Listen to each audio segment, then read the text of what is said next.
I don't know what happened to May. This is the May video coming out in June.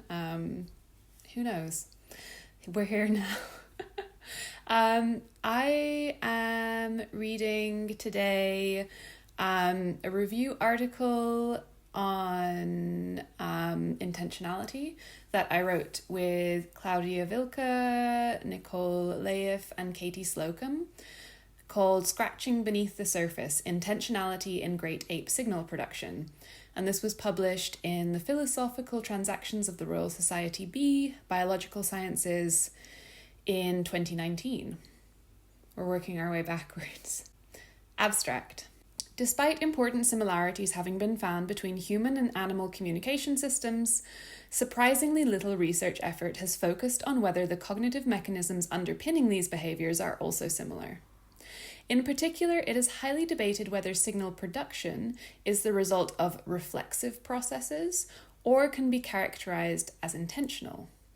Here we critically evaluate the criteria that are used to identify signals produced with different degrees of intentionality and discuss recent attempts to apply these criteria to the vocal, gestural, and multimodal communicative signals of great apes and more distantly related species. Finally, we outline the necessary research tools, such as physiologically validated measures of arousal and empirical evidence that we believe would propel this debate forward and help unravel the evolutionary origins of human intentional communication. This article is part of the theme issue, What Can Animal Communication Teach Us About Human Language? Introduction. The evolution of language remains one of the biggest unsolved puzzles in human origins. The complexity of human language far exceeds the complexity seen in the communication systems of any other extant primate species. However, we do not know nearly enough about the cognitive underpinnings of non-human communication to determine what changed in our early hominin ancestors. As behavior does not fossilize, it is imperative to look to the behavior of other species and take a comparative approach in the study of language evolution. In recent decades, a growing focus on communication in non-human great apes, monkeys, and more distantly related species has started to reveal a variety of shared abilities. The study of animal behavior has a long history of considering non-human species as automatons, machines that take input from their surroundings and automatically produce an output. Sensory input enters the black box and behavior comes out. For many research purposes, that is an entirely adequate approach, but in comparative psychology, the question should be, what is happening inside the black box? In order to understand the evolution of language, researchers must ask questions about the cognitive abilities involved in other species' communication. This is a real challenge, and hence many animal communication studies focus on describing the signals and signal sequences that are produced on a purely behavioral level. One danger of this approach is that behavior in non-humans and humans can appear similar, but if the surface similarity in behavior is underpinned by very different cognitive processes, then they may not tell us much about how human language evolved. We need to start to scratch beneath the surface and ask questions about the cognition that underpins signal production. One of the first questions that arises when we start to look deeper is whether signals are produced intentionally in non-humans. Human language is intentional. We do not produce sentences as automatic responses to stimuli, rather we intend to alter the behavior or mental state of other individuals. Intentionality is a difficult concept to define and operationalize, and researchers studying gestural, vocal, and facial signals have tackled this challenge in different ways. So we start this review paper by offering some definitions of intentional signal production and outlining the criteria that are most commonly used to identify intentional communication in other species. We then give an overview of evidence for intentional communication in non-human primates and other more distantly related species. Next, we critique current approaches to assessing intentional communication, discussing 1. The inconsistency in the application of intentionality criteria, and 2. The validity of the criteria themselves. Finally, we suggest future directions for research, including the need for physiologically validated behavioral measures for arousal and the potential benefits of refocusing attention back on experimental assessments of second-order intentionality. Traditionally, researchers across different species and different communication systems have tended to tackle similar problems from different angles. We aim to bring together approaches from research on vocalizations, gestures, and facial expressions across a number of species, and propose ways forward for the study of intentionality in non-human communication. I feel like I can tell how my writing has changed since 2019 because the keen observer here will note that I'm changing the order of when I say gesture, vocal, and facial, and I now completely standardize it alphabetically to say facial, gestural, and vocal. We've changed a lot in 5 years. It's those little things, hey? 2. Defining intentional communication.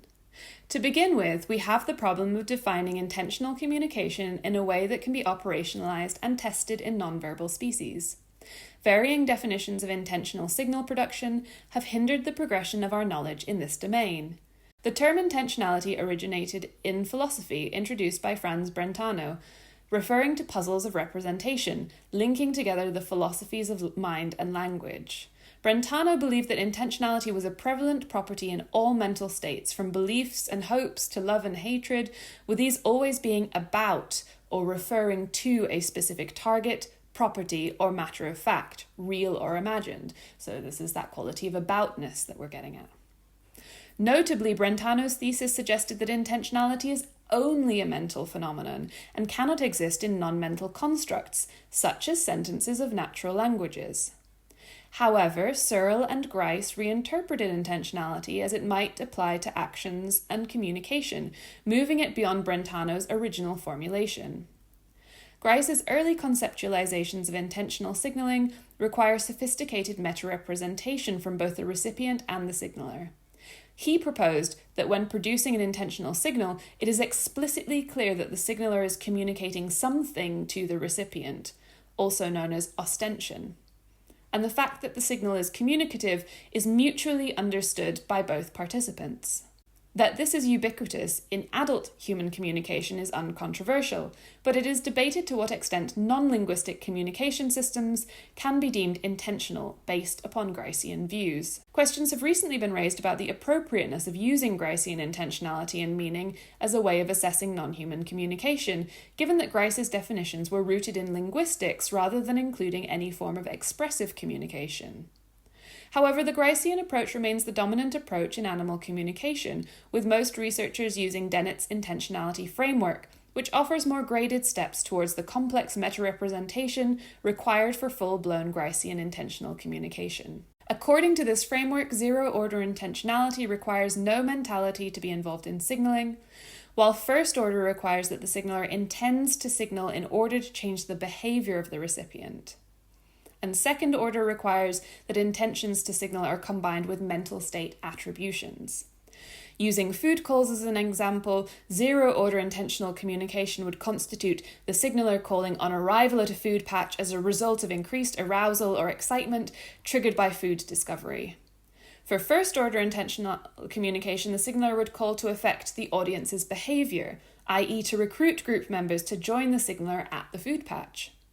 Finally, for second-order intentional communication, the signaler would call to inform ignorant audience members about the food patch, thus altering their mental states from ignorant to knowledgeable. Because Dennett's framework offers tractable definitions for differing levels of intentionality that can be operationalized, it has found popularity among animal communication researchers. Focusing on first-order intentionality, altering of behavior, loosens previously strict criteria for mental state understanding and offers a valuable stepping stone from no intention to higher levels of intention. However, many researchers still believe that second-order intentionality, requiring attribution of mental states, is the most relevant cognitive precursor to the evolution of language.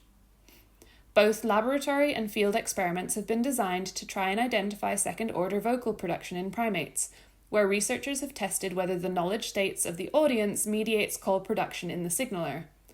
However, before second-order intentional signal production is tackled, the first logical step seems to be to distinguish first-order from zero-order intentional signal production. This approach has been recently advocated particularly as children can struggle with high-order meta-representations, yet do not struggle with language, and communication in adults does not always rely on such high-order representations.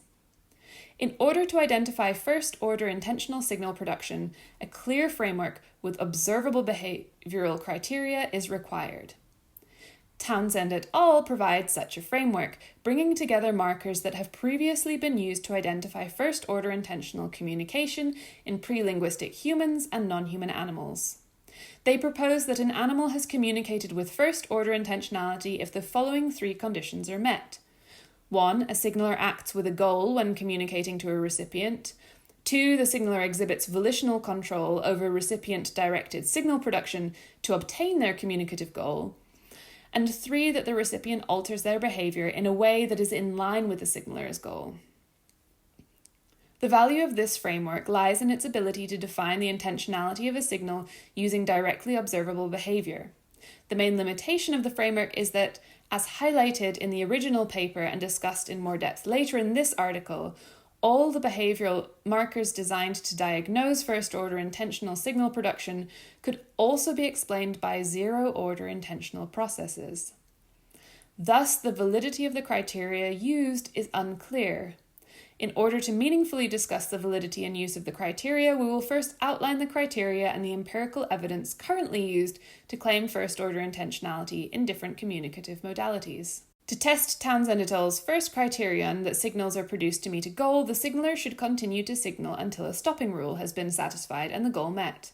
That is, when a recipient does not respond to a signal immediately, the signaler should persist or elaborate in signaling in pursuit of their goal. In such a case, the recipient response that terminates these communicative attempts can be identified as the putative goal of the initial signal.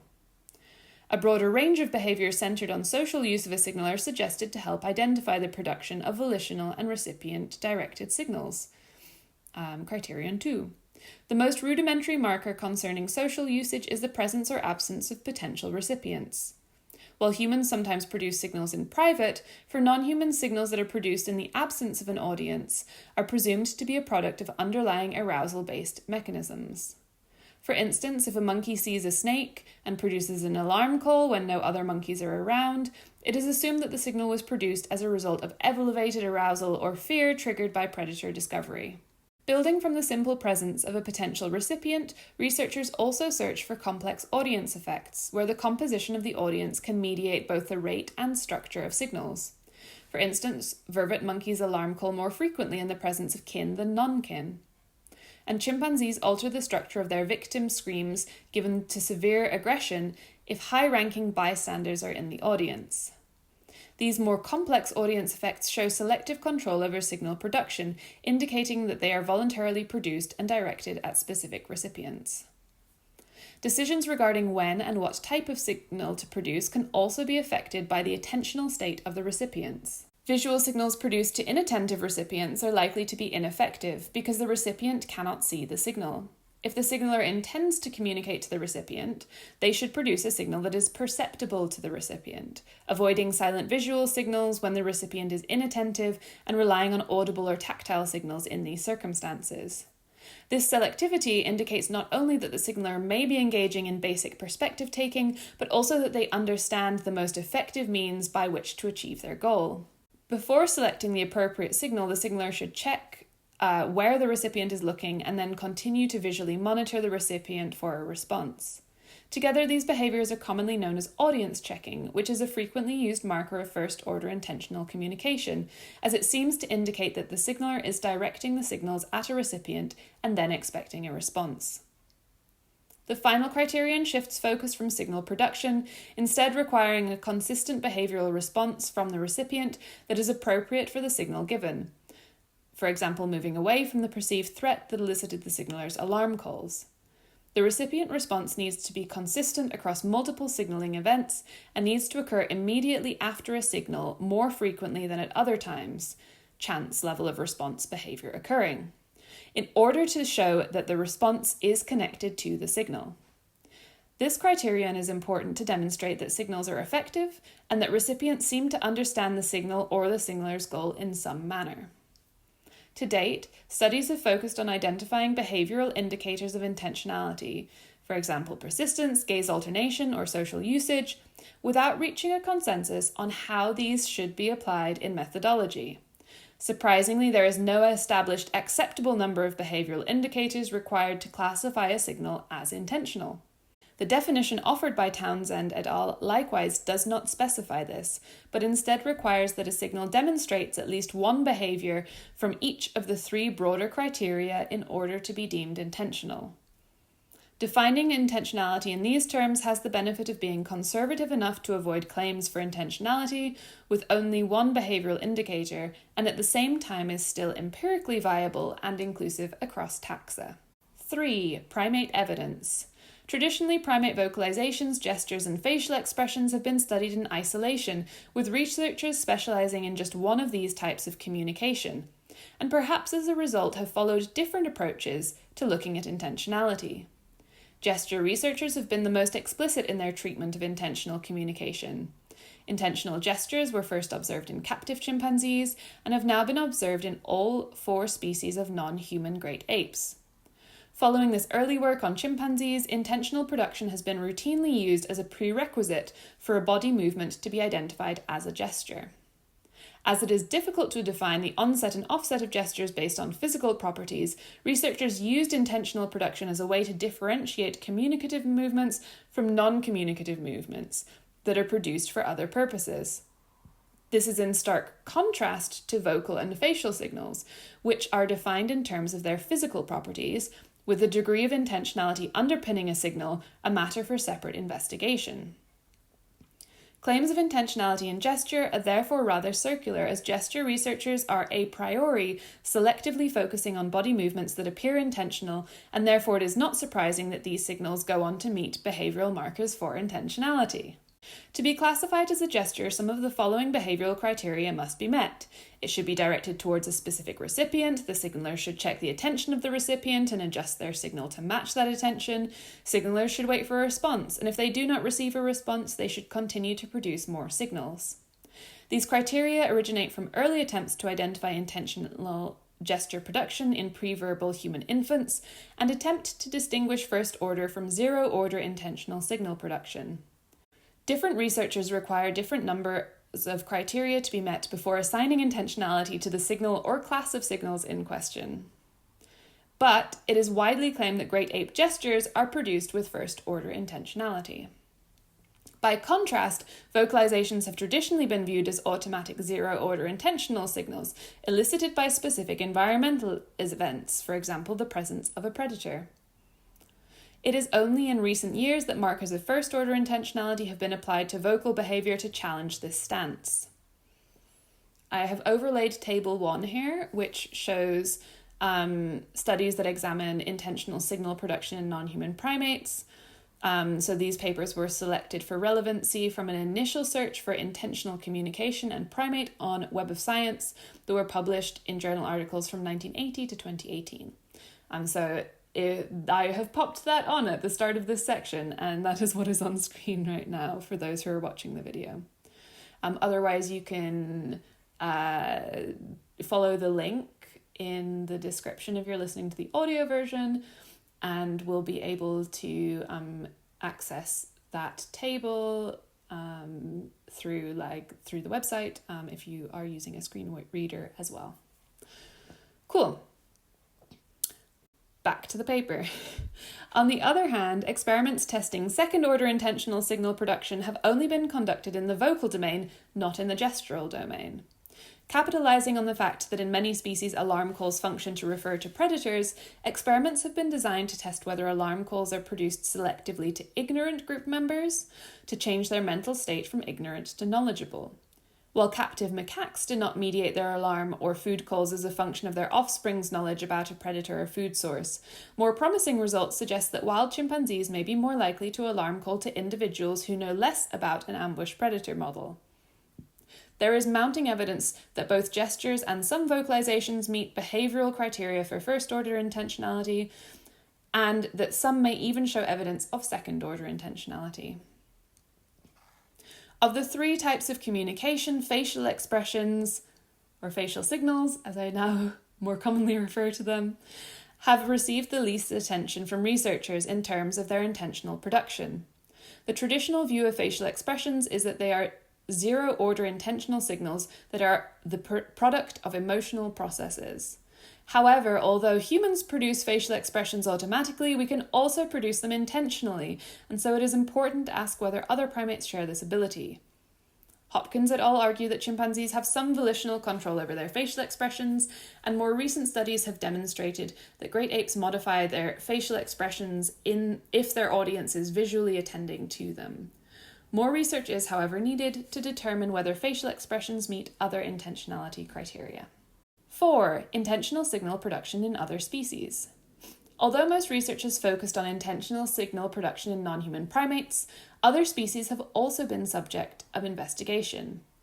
Identifying intentional communication in species more distantly related to humans is important, as it may help us to understand the selection pressures that give rise to intentional control over communicative signals, as well as helping us to evaluate the validity and use of the behavioral criteria being used to identify first-order intentional signal production. Social usage of signals, the first of the behavioral markers that is said to indicate voluntary control and recipient-directed signal production, is widespread in the animal kingdom. For instance, seminal work on audience effects demonstrated that female ground squirrels produce more alarm calls in the presence of direct kin as opposed to non-kin. Similarly, male domestic chickens were found to increase the frequency of food calls when a female was present compared to when they were alone, and male Siamese fighting fish produce fewer aggressive signals towards other males when there is a female audience. In fruit flies, the genotypic composition of the social group significantly impacts the overall levels of pheromone signal production, as well as when chemical signals are produced. Such findings show that complex audience effects are found across taxa, with signals being affected not just by the presence of an audience, but by that audience's composition. We therefore need to question whether volitional control over signal production is in fact widespread in the animal kingdom, or whether audience effects are not strong markers of volitional control. Miclosi and colleagues move away from basic audience effects and argue that dogs produce intentional showing signals to human owners to indicate the location of a hidden toy. Showing was defined as a communicative action involving both a directional pointing component, so head orientation towards the hidden toy, and an attention-getting component, barking and gazing at owner. When the dogs observed an experimenter hiding a toy in one of 3 inaccessible locations in the room, and the naive owner then entered, the dogs exhibited gaze alternation between the owner and hidden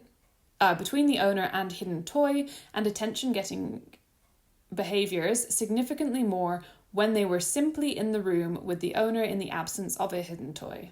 While the authors claim that this demonstrates intentional referential communication, more evidence is required to confirm the intentional nature of these signals, certainly according to the Townsend et al. Framework. Similar claims of intentional showing behaviour have been made for ravens. Pika and Bunyara argue that ravens show objects to conspecific partners. Showing is defined as picking up a non-food item, holding it up in the beak, head straight or tilted upwards, and staying in this position. They report that such showing gestures were always recipient-directed and produced at a significantly higher frequency to attending than non-attending partners, showing sensitivity to the partner's attentional state. The authors claim that these signals were goal-directed, based on the signaler looking at the recipient and showing response weighting. However, without subsequent persistence or elaboration in the face of an unresponsive partner, there would be insufficient evidence to show that these gestures were produced in a goal-directed manner according to Townsend et al.'s criteria. These gestures seemed effective in eliciting a positive response from recipients in terms of partners orienting towards the signaling bird or object and subsequently engaging in affiliative rather than agonistic behaviour. But chance levels of these responses within these dyads occurring are unclear. In summary, although this showing behaviour seems under voluntary control and is recipient-directed, more evidence is needed before the other criteria of goal-directed production and consistent recipient responses can be confirmed. On the surface, there seems to be commonalities between the showing behaviour in ravens and courtship displays involving objects in a variety of avian species, so future research could usefully apply the intentionality criteria to such displays in non-corvids to see whether other avian species demonstrate first-order signal production. In terms of satisfying all three of the intentionality criteria for signal production proposed by Townsend et al., perhaps surprisingly, some of the strongest candidates are two species of fish. Grouper fish and coral trout perform a headstand to signal the location of prey to cooperative hunting partners, and this is considered to be referential communication. The signal meets the main criteria for intentional signaling, including being seemingly goal-directed, showing persistence, elaboration, and cessation when goal is met, recipient-directed, and eliciting a response from the recipient that is in line with the goal.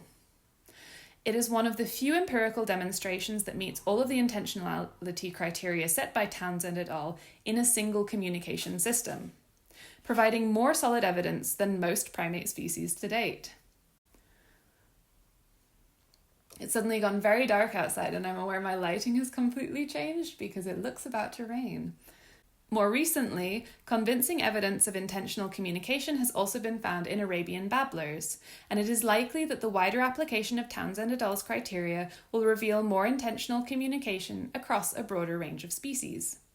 These studies suggest that a diverse range of species deploy some form of intentional signaling, and that intentional signal production may not be restricted to large-brained mammals.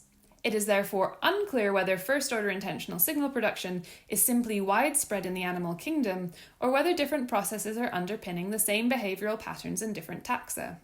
Given that the behavioural markers are designed to probe specific underlying cognitive processes, the validity of these measures is questioned if we attempt to explain away the findings of first-order intentional signalling in distantly related, relatively small-brained animals by claiming that they might be the product of different underlying processes. The findings of first-order intentional signal production in distantly related species provide insights into the types of problems and pressures that drove intentional communication to evolve, but they also call into question the importance of first-order signal production as a stepping stone in the evolution of human language. 5. Current limitations. Our understanding of intentional communication in non-humans is currently limited by two main issues. One, the diversity of evidence used to claim intentional signal production and consequent lack of comparability between studies, and more importantly, two, the validity of the behavioural criteria used to distinguish first-order from zero-order intentional communication. For those who consider the current criteria to be valid, or the best tools currently available, the lack of rigorous application of these criteria across studies remains problematic, and this issue will be addressed first. It has started raining sideways now, and I hope this isn't going to affect the audio. We will see. Whew. Okay. A. Lack of consistency in the application of intentionality criteria. The claim of intentional signal production can be based on highly variable types and amounts of data. As Table 1 shows, the number of criteria examined is very inconsistent across studies. Some studies only require 1 out of 3 or 1 out of 4 criteria to be met to count it as an intentional signal, while other studies require that 1 out of 1 or 3 out of 3 criteria are met. Some variation should be expected, as not all criteria are relevant to each species. For example, a standard 1 to 2 second response waiting period that was designed around chimpanzee data. I think my power has just gone out. Okay. For example, a standard 1 to 2 second response period that was designed around chimpanzee data may be too short or too long for other primate species. Or modality, several criteria are specific to visual signals. However, it also seems that there is additional variability in the stringency with which the behavioural criteria are used by different researchers before accepting a signal as intentionally produced, and such variability is problematic. That's my power coming back on. I hope that, I hope this is an entertaining little break in the paper for you and not too distracting. It has certainly tickled me. A better approach may be to use all criteria and list how many signals were eliminated at each stage. For example, the study started with 400 gesture instances, but 12 had no audience checking, 23 had no response waiting, and 15 had no persistence, which left 350 gestures that met all criteria for intentionality. One problem with this approach is that goal-directedness can often only be tested when the recipient does not immediately respond and provides the opportunity for a signaler to persist or elaborate to achieve their goal. So what to do with signals that elicit an immediate appropriate response is unclear, as we can't use the established markers for goal-directedness in these cases. There is also an important difference between studies that collect systematic data to test whether a certain signal or class of signals meets specific criteria for first-order intentionality, and studies, most of them gestural, where intentional production criteria are used as preconditions to screen potential gestures so that only body movements that are produced intentionally are considered in later analyses. When systematic data is presented, there is variation in whether baseline data on the behaviours of interest are associated with communicative signals at a level significantly above chance. For instance, looking at group members is a common behaviour that, when produced in temporal association with a signal, we interpret as audience checking, and this is sometimes used as the sole criterion for identifying first-order signalling. However, we first need to know the chance level of these two behaviours co-occurring to be able to say that looking at group members really is related to signal production. One approach is to statistically compare the likelihood of the intentional behaviour marker occurring with the signal production events and non-signal production events. In cases where inferential statistics are applied to the data, one can infer that on average, intentionality markers are likely to co-occur with signals at above chance rates, but it is much harder to interpret purely descriptive data. For instance, Gruber and Zulberbuehler report 9 events where a chimpanzee vocal signal was repeated in the face of an unresponsive audience, 0 to 13 minutes after the original call. Unfortunately, without comparison to signaler behaviour in all events with unresponsive and responsive audiences, it is hard to conclude from these data that chimpanzees generally persist with this call type until they meet their goal. When the behavioural criteria for intentional signal production are used as preconditions to identify true gestures, there is also variability with the number of criteria that a gesture instance has to meet. Many researchers only require a signal to meet one of a set of criteria that often includes response waiting, which typically means that after a signal, no subsequent signals are produced by the signaler for at least 2 seconds. 13 out of 27 papers in Table 1 use response waiting as a criterion, and 10 out of those 13 studies require no other criteria to be met. Response waiting can be relevant to identifying intentionality when combined with persistence if the recipient is unresponsive, but response waiting in isolation, producing a single signal rather than a sequence of signals, has many explanations, most unrelated to intentionality. Thus, response waiting on its own is not adequate to demonstrate intentional communication, but often that is exactly what researchers are using. There is also variability in whether each individual signaling event is assessed against intentionality criteria, or whether one instance of intentional use of a specific signal by a specific individual is then extrapolated to all signals of the same type produced by that same individual. To summarize, there is a large amount of variability in the rigor with which researchers ensure their signals meet the behavioral criteria for intentionality, and while some variation is inevitable, we argue that the current degree of variation makes comparisons across studies, species, and modalities extremely difficult. Trying to understand the cognitive processes in the signal producer with a view to informing theories of language evolution is a difficult endeavour, and in terms of examining different signal types produced in different modalities, in different contexts, and across species, we have barely scratched the surface. Thus, comparability across studies is really important, as an individual research team can only make small contributions to this substantial challenge. Even when comparisons are possible, interpretation of results from different studies can also be challenging. A prominent example of conflicting interpretations about the same signal comes from claims of 0 to second-order intentional production made for the same type of chimpanzee alarm call. These alarm calls, called either soft whoos or alert whoos, were elicited by snake models presented by 2 different research groups. Schell et al. Presented wild chimpanzees with a moving python model and found that the calls were given in the absence of an audience while visually fixating on the snake, little audience checking, and with a calling rate unaffected by the arrival of new potentially ignorant individuals. When considered in bouts with other types of alarm calls, When considered in bouts with other types of alarm calls, alarm whoos and wah barks, positive evidence for persistence toward a goal and gaze alternation was found, but the contribution of soft whoos within these mixed call type bouts is unclear. Thus, Schell et al. Concluded that soft whoos, at least in immediate response to the snake, were best characterized as zero-order intentional individualistic expressions of fear. By contrast, experiments with the same community of wild chimpanzees using a static model of a snake showed that the relative knowledge state of the receivers mediated the production of alert whoos, and the researchers concluded that these calls were produced with second-order intentionality. It is not at all clear what to make of this pattern of results. The same call type tested with a snake presentation experiment to the same community of chimpanzees within the space of a few years, yet despite these commonalities, the data point to very different conclusions. One way to reconcile these differences is to accept that there is variability in the degree of intentional control involved in the production of a signal depending on the precise context, example, species and movement of predator model. Anecdotally, humans also experience varying degrees of voluntary control over their signal production.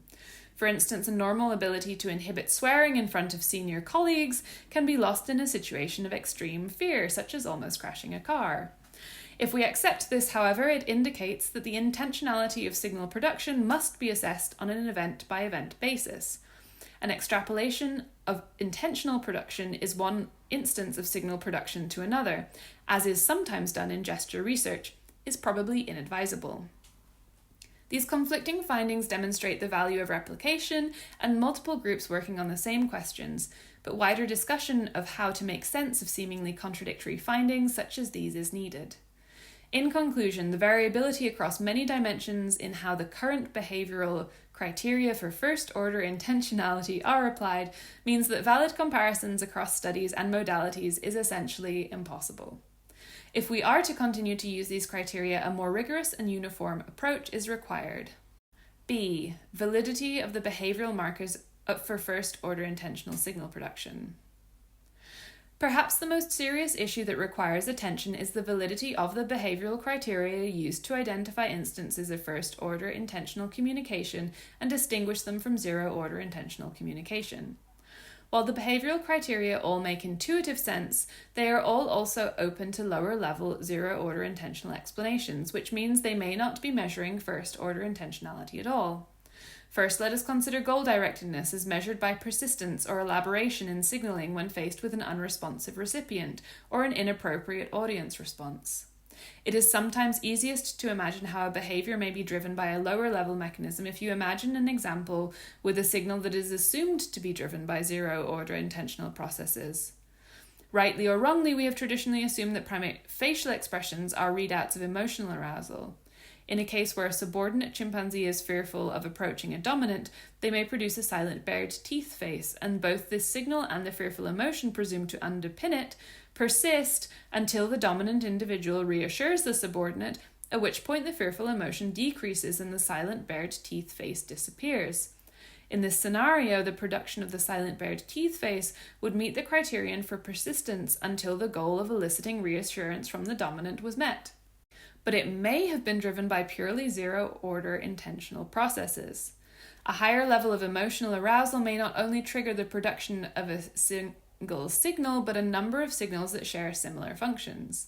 If a number of closely related signals share a common arousal-based production mechanism, then this could also account for elaboration, where more than one signal type is used until the goal is achieved. To return to the above example, the arousal state associated with fear of approaching a dominant may trigger submissive crouching behavior or pant-grunt vocalizations, in addition to the silent bared teeth facial expression, and this constellation of behaviors would meet the criteria of elaboration of signals to meet a goal. There is equal uncertainty as to the mechanisms underpinning the behavioral criteria for a signal being produced voluntarily and in a recipient-directed manner. producing a communicative signal selectively in the presence of an audience, social use may be driven by arousal.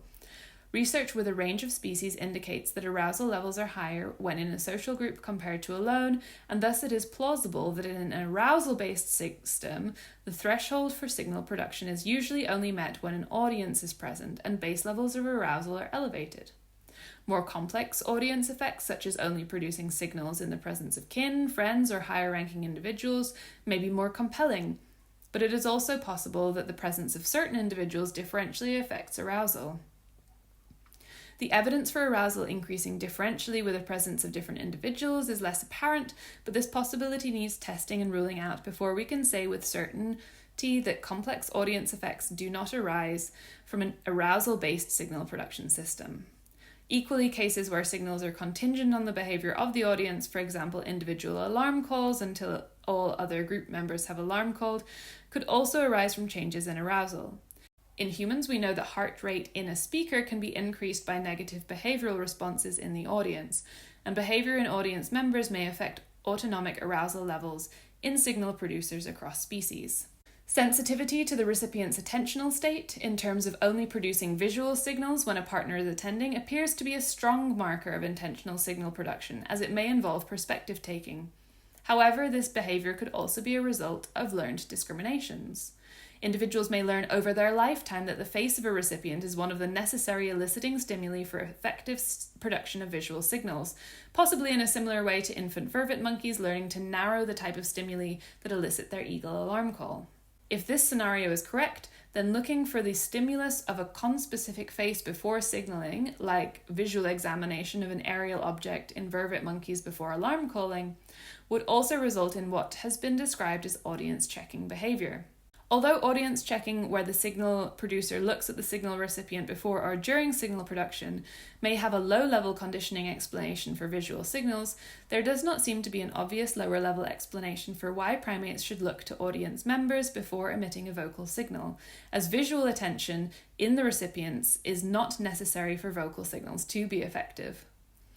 In summary, as has been previously highlighted, each of the criteria has an alternative zero-order intentional explanation. However, the empirical evidence supporting these alternative explanations is highly variable, and many remain simple theoretical possibilities.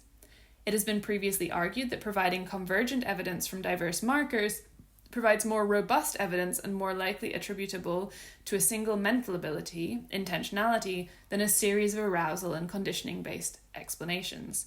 And while we agree that convergent evidence across markers is stronger than evidence from a single marker, more discussion of the validity of these criteria is needed. 6. The way forward.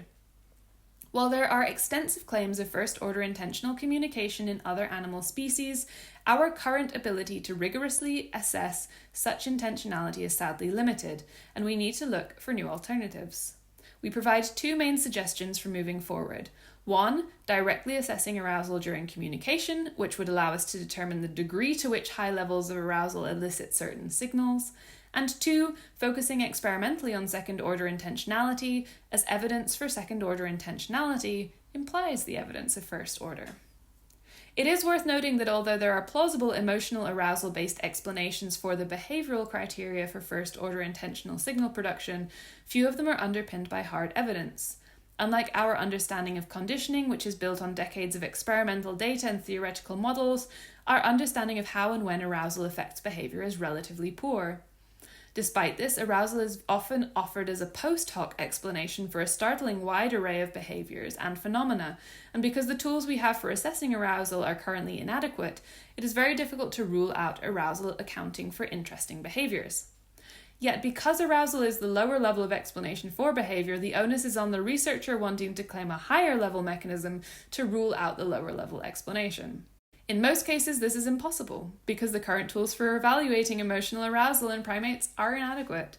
They are either prohibitively expensive and work on a timescale incompatible with understanding individual signal production events, for example, hormone analysis, require minimal movement from an animal, so thermal imaging, or need expensive specialist equipment, pupillometry via eye tracking equipment.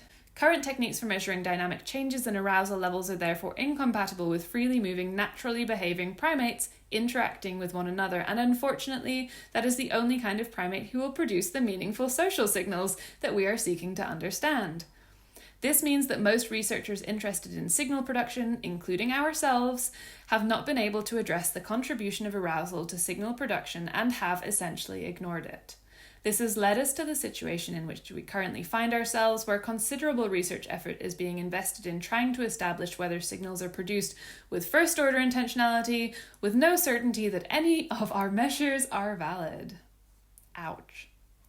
Research to produce physiologically validated behavioral measures of arousal are sorely needed if we are to change this situation, so that we can make and test differential predictions for patterns of behavior that would be primarily arousal-driven or intentionally driven.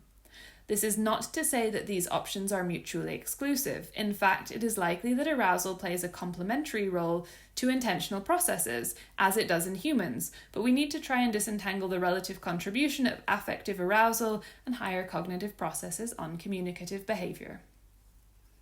Technological advances allowing us to test signaler arousal, as well as finding that more distantly related species are meeting criteria for first-order intentionality, may lead us to conclude that the behavioral criteria for first-order intentionality are not particularly useful for informing understanding of language evolution. In that eventuality, we may have to reconsider the virtues of trying to find evidence of second-order intentional signaling in non-human species. Despite its disadvantages, it may be that the best approach we have left. As second-order intentional signal production builds on first-order intentional processes, voluntary goal-directed signal production, if second-order communication is demonstrated, this also provides evidence for first-order intentionality, but bypassing the need to rely on criteria with questionable validity.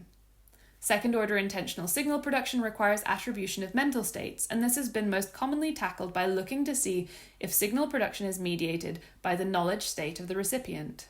This is a promising approach, at least in chimpanzees, as there is convergent evidence from a number of paradigms that chimpanzees understand what other chimpanzees have seen and know, and it is clear that such theory of mind skills are necessary for second-order intentional signal production.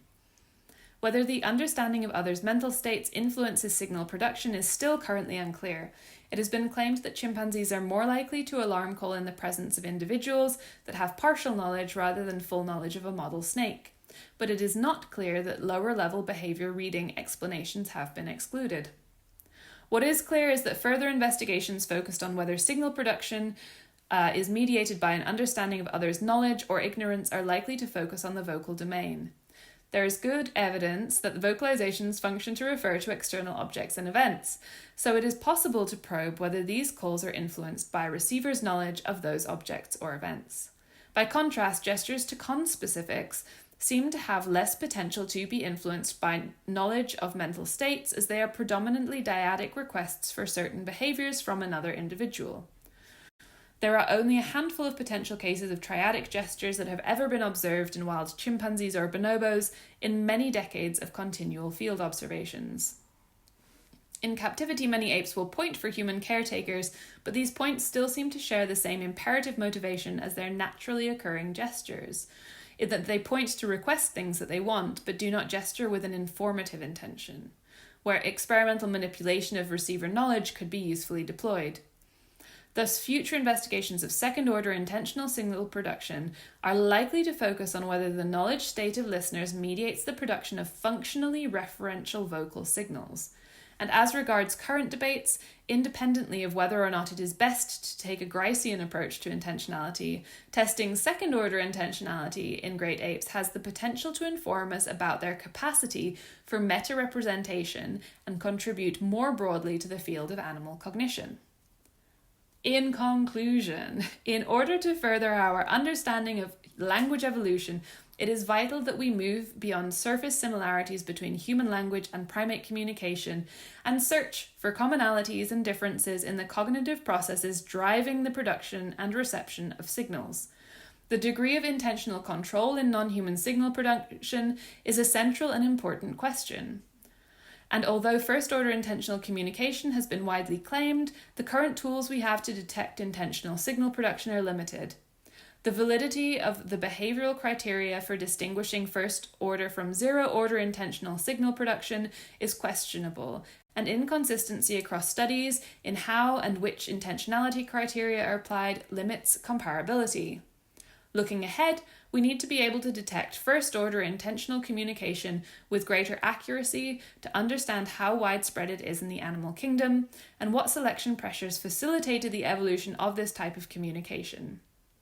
The development of physiologically validated behavioral measures of arousal is essential if we are to truly understand the relative contribution of zero-order and first-order intentional processes to signal production in non-human species. Until those tools are available, however, productive steps may include individual researchers explicitly acknowledging the zero-order alternatives to first-order behavioral markers they use, and a renewed focus on second-order intentionality and vocalizations produced by species with established theory of mind skills. And then I will include all of the references, of which there are probably quite a lot for this paper, although I'm reading it from the website rather than the PDF. So I will copy those in now. I hope this has been interesting for you. I think in the last 5 years there are maybe some more promising ways that we could start to look at arousal-based explanations. So it'd be cool if we start to do some more testing around that, and potentially some validation of these intentionality criteria. There will be a second video out this month too, since I missed May. Hope you enjoyed. Bye.